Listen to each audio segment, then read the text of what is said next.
Chapter 17. It must have been about a week or 10 days after the Prince of Wales levee that I had the strange scene with Sybil Elton I am about to relate, a scene that left a painful impression on my mind and should have been sufficient to warn me of impending trouble to come had I not been too egotistical to accept any portent that presaged ill to myself. Arriving at Lord Elton's house one evening, and ascending the stairs to the drawing-room, as was now my usual custom, unannounced and without ceremony, I found Diana Chesney there alone and in tears. "Why, what's the matter?" I exclaimed, in a rallying tone, for I was on very friendly and familiar terms with the little American. "You, of all people in the world, having a private weep? Has our dear railway pup bust up?" She laughed, a trifle hysterically. "Not just yet, you bet," she answered, lifting her wet eyes to mine and showing that mischief still sparkled brightly in them. "There's nothing wrong with the funds as far as I know. I've only had sort of rumpus here with Sybil." "With Sybil?" "Yes." And she rested the point of her little embroidered shoe on a footstool and looked at it critically. "You see, it's the catsup at home night tonight, and I'm invited, and Sybil's invited. Miss Charlotte is knocked up with nursing the Countess, and of course I made sure that Sybil would go. Well, she never said a word about it till she came down to dinner, and then she asked me what time I wanted the carriage. I said, 'Aren't you going too?' And she looked at me in that provoking way of hers, you know, a look that takes you in from your topmost hair to your shoe edge, and answered, 'Do you think it possible?' Well, I flared up, and said of course I thought it possible. Why shouldn't it be possible?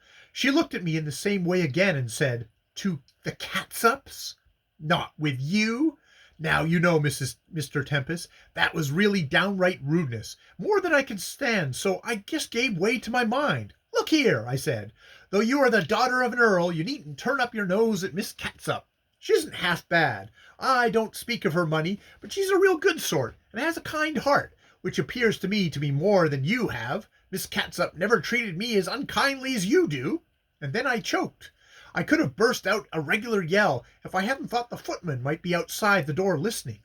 And Sybil only smiled, that patient ice refrigerator smile of hers, and asked, 'Would you prefer to live with Miss Catsup?' Of course I told her no, nothing would induce me to live with Mrs. Catsup. And then she said, 'Miss Chesney, you pay my father for the protection and guarantees of his name and position in English social circles, but the companionship of my father's daughter was not included in the bargain. I have tried to make you understand as distinctly as I can that I will not be seen in society with you, not because I dislike you, far from it, but simply because people would say I was acting as your paid companion. You force me to speak plainly, and I'm sorry if I offend. As for Miss Catsup, I've only met her once, and she seemed to me very common and ill-bred. Besides, I do not care for the society of tradespeople.' And with that she got up and sailed out, and I heard her order the carriage for me at 10. It's coming round directly, and just look at my red eyes. It's awfully hard on me. I know old Catsup made his pile out of varnish, but varnish is good as anything else in the general market, and it's all out now, Mr. Tempest, and you can tell Sybil that what I've said if you like. I know you're in love with her." I stared, bewildered at her voluble and almost breathless outburst. "Really, Miss Chesney," I began formally. "Oh, yes, Miss Chesney, it's all very well," she repeated impatiently, snatching up a gorgeous evening cloak, which I mutely volunteered to put on, an offer as she as mutely accepted. "I'm only a girl, and it isn't my fault I've got a vulgar man for a father who wants to see me married to an English nobleman before he dies. That's his lookout. I don't care about it. English noblemen are a rickety lot in my opinion, but I've got as good a heart as anyone. And I could love Sybil if she'd let me, but she won't. She leads the life of an iceberg, and doesn't care a rap for anyone. She doesn't care for you, you know. I wish she did. She'd be more human." "I'm very sorry for all this," I said, smiling into the piquant face of the really sweet-natured girl, and gently fastened the jewel clasp of her cloak at her throat. "But you mustn't mind it so much. You are a dear little soul, Diana, kind and generous and impulsive and all the rest of it. But, well, English people are very apt to misunderstand Americans. I can quite enter into your feelings. Still, you know Lady Sybil is very proud." "Proud? she interrupted. My, I guess I must feel something splendid to have an ancestor who was piked through the body on Bodsworth Field and left there for the birds to eat. Seems to me to give a kind of stiffness in the back to all the family ever after. Shouldn't wonder if the descendants of the birds who ate him felt kinder stuck up too about it. I laughed, and she laughed with me, and was quite herself again. If I told you my ancestor was a pilgrim, father, you wouldn't believe me, I expect, she said, the corners of her mouth dimpling. I should believe anything from your lips, I declared gallantly. Well, believe that then. Swallow it down if you can. I can't. He was a pilgrim father in the Mayflower, and he fell on his knees and thanked God as soon as he touched dry land in the true pilgrim father way, but he couldn't hold a candle to a piked man at Bosworth. Here we were interrupted by the entrance of a footman. The carriage is waiting, miss. Thanks. All right. Good night, Mr. Tempest. You better send word to Sybil you are here. Lord Elton is dining out, but Sybil will be at home all evening. I offered her my arm and escorted her to the carriage, feeling a little sorry for her as she drove off in a solitary state to the festive crush of a successful varnisher. She was a good girl, a bright girl, a true girl, vulgar and flippant at times, yet on the whole sincere in her better qualities of character and sentiment, and it was this very sincerity which, being quite unconventional and not all à la mode, was misunderstood, and would always be misunderstood by the higher and therefore more hypocritically polished circles of English society. I returned to the drawing-room slowly and meditatively, telling one of the servants on my way to ask Lady Sybil if she would see me for a few moments. I was not kept waiting long. I had only paced the room twice up and down when she entered, looking so strangely wild and beautiful that I could scarcely forbear uttering an exclamation of wonder. She wore white as always, her custom in the evenings. Her hair was less elaborately dressed than usual, and clustered over her brow in loose, wavy masses. Her face was exceedingly pale, and her eyes appeared larger and darker by comparison. Her smile was vague and fleeting, like that of a sleepwalker. She gave me her hand. It was dry and burning. My father is out, she began. I know, but I came to see you. May I stay a little? She murmured assent, and sinking listlessly into the chair, began play with some roses in a vase on the table beside her. You look tired, Lady Sybil, I said, gentle. Are you not well? I am quite well, she answered, but you are right in saying I am tired. I am dreadfully tired. You have been doing too much, perhaps? Your attendance on your mother tries you? She laughed bitterly. Attendance on my mother? Pray do not credit me with so much devotion. I never attend on my mother. I cannot do it. I am too much of a coward. Her face terrifies me, and whenever I do venture to go near her, she tries to speak with such dreadful, such ghastly efforts as to make her more hideous to look at than anyone can imagine. I should die of fright if I saw her often. As it is, when I do see her, I can scarcely stand, and twice I have fainted with the horror of it. To think of it, that the living corpse with the fearful fixed eyes and distorted mouth should actually be my mother. She shuddered violently, and her very lips paled as she spoke. I was seriously concerned, and told her so. This must be very bad for your health, I said, drawing my chair closer to hers. Can you not get away for a change? She looked at me in silence. The expression of her eyes thrilled me strangely. It was not tender or wistful, but fierce, passionate, and commanding. I saw Miss Chesney for a few moments just now, I resumed. She seemed very unhappy. She has nothing to be unhappy about, said Sybil coldly, except the time my mother takes in dying. But she is young. She can afford to wait a little for the Elton coronet. May not this be a mistaken surmise of yours? I ventured gently. Whatever her faults, I think the girl admires and loves you. She smiled scornfully. I want neither her love nor her admiration, she said. I have few women friends, and those few are all hypocrites whom I mistrust. When Diana Chesney is my stepmother, we shall still be strangers. I felt I was on delicate ground, that I could not continue the conversation without risking of giving offence. Where is your friend? Said Sybil suddenly, apparently to change the subject. Why does he so seldom come here now? Romanes? Well, he is a very queer fellow, and at times takes an abhorrence for all society. He frequently meets your father at the club, and I suppose his reason for not coming here is that he hates women. All women? She queried with a little smile.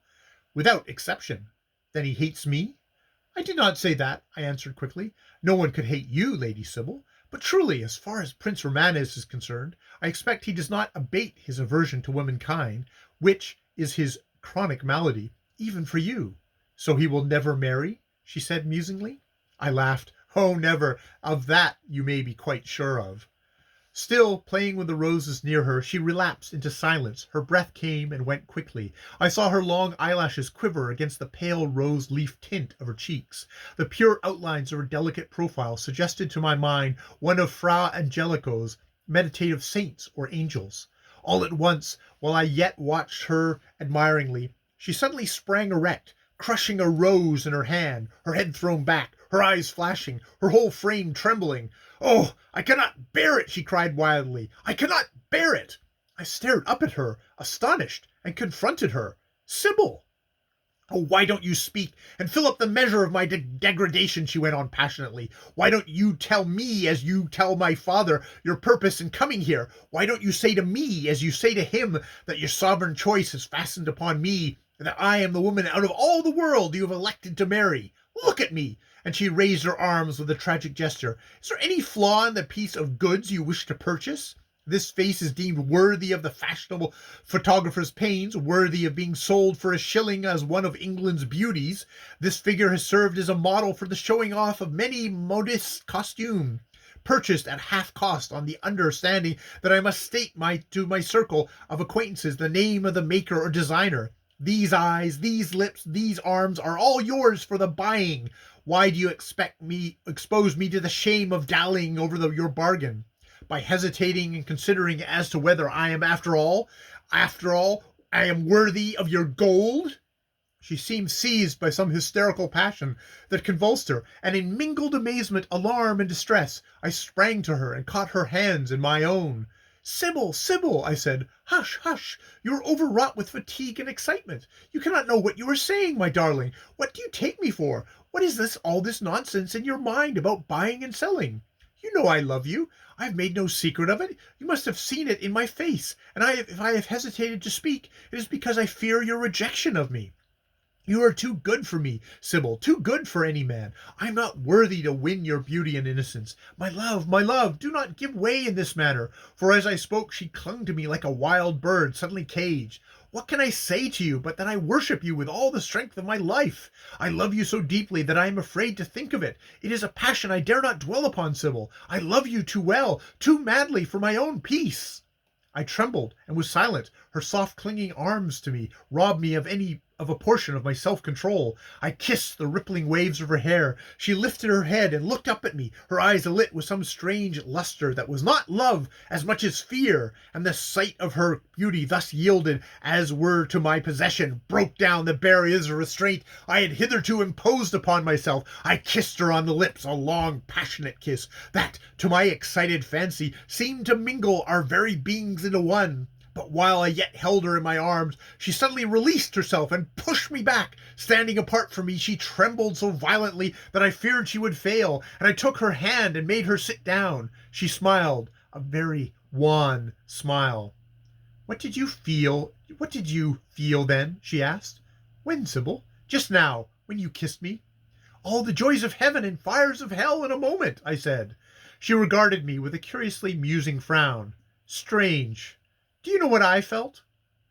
I shook my head, smiling, and pressed my lips on the soft, small hand I held. "Nothing," she said, and with a kind of hopeless gesture. "I assure you, absolutely nothing. I cannot feel. I am one of your modern women. I can only think and analyze." "Think and analyze as much as you will, my queen," I answered playfully. "If you will only think, you can be happy with me. That is all I desire."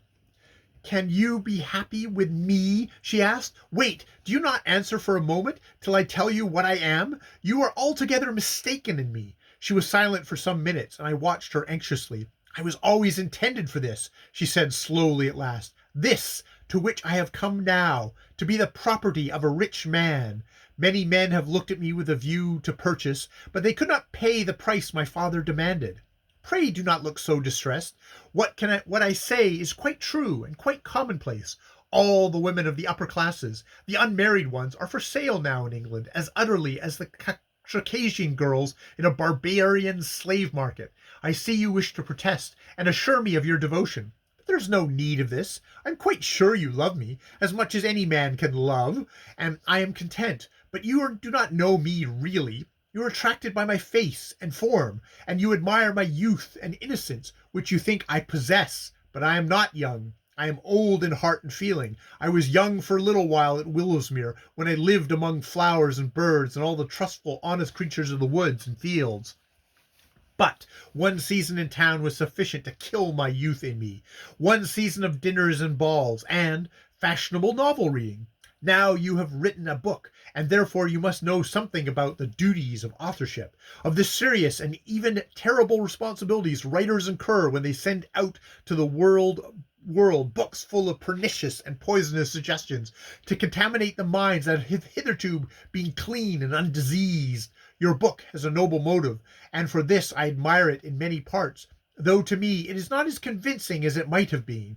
It is well written too, but I gained the impression while reading it that you are not altogether sincere yourself in the thoughts you have strove to inculcate, that therefore you have just missed what you should have gained. I am sure you are right, I said, with a wholesome pang of humiliation. The book is as worthless as literature. It is only the boon of a season. At any rate, she went on, her eyes darkening with intensity of her feeling, you have not polluted your pen with a vileness common to many of the authors of the day. I ask you, do you think a girl can read the books that are now freely published and that her silly society friends tell her to read because it is so dreadfully queer, and yet remain unspoilt and innocent? Books that go into the details of the lives of outcasts, that explain and analyze the secret vices of men, that advocate almost as a sacred duty free love and universal polygamy, that see no shame in introducing into circles of good wives and pure-minded girls an heroine who boldly seeks out any man, in order that she may have a child by him, without the degradation of marrying him. I've read all those books, and what can you expect of me? Not innocence, surely. I despise men. I despise my own sex. I loathe myself for being a woman.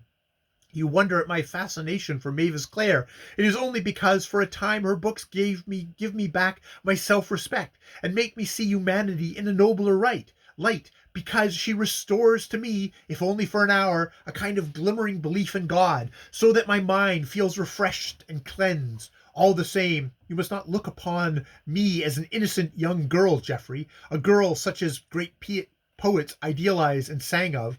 I am a contaminated creature, trained to perfection in the lax morals and prurient literature of my day.